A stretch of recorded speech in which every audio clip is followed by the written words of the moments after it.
What's good, guys? It's your girl Yusina and you're locked into the weekly rundown here at Pi Radio.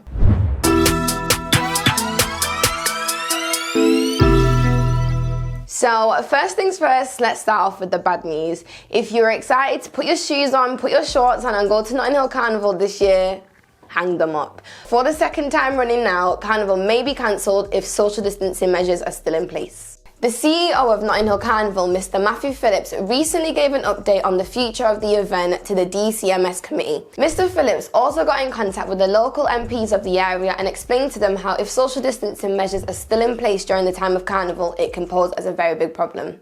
However, Mr. Phillips has said that planning for Carnival 2021 is still going to go ahead and hopefully everything will go back to normal by then. If you guys remember last year, Carnival was cancelled for the first time in 54 years and it was done online via Access All Areas. Now, on a more lighter note, if you're a creative freelancer from Manchester, have I got news for you. Manchester City Council have now officially confirmed grants of up to £1,500 for all creative freelancers.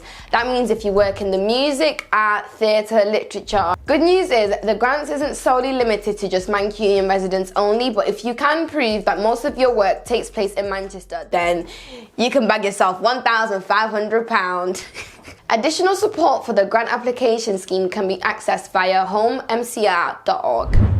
Moving on, more than 1,000 young black men have had their names removed from a very controversial police gang database. The database contains names and details of thousands of different people who they believe may become involved in gang activity, and they also give them a score on the probability of them becoming involved in gang violence. And believe it or not, 80% of the names on the list are of black, Asian, and minority ethnic backgrounds.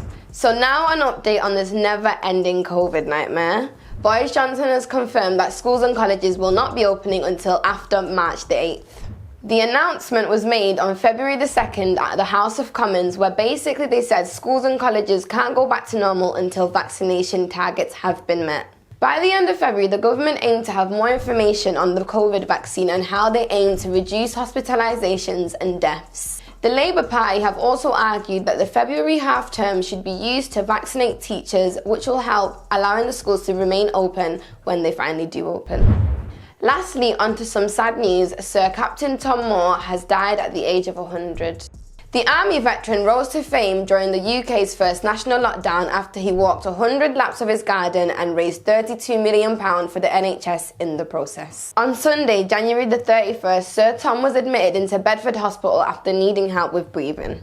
His daughter later announced how he had been treated for pneumonia in recent weeks and he had actually tested positive for COVID last week. In a statement announcing his death, his daughter said, "It is with deep sadness that we have to announce the death of our dear father, Captain Sir Thomas Moore. Our deepest condolences are with him and his family at this tough time."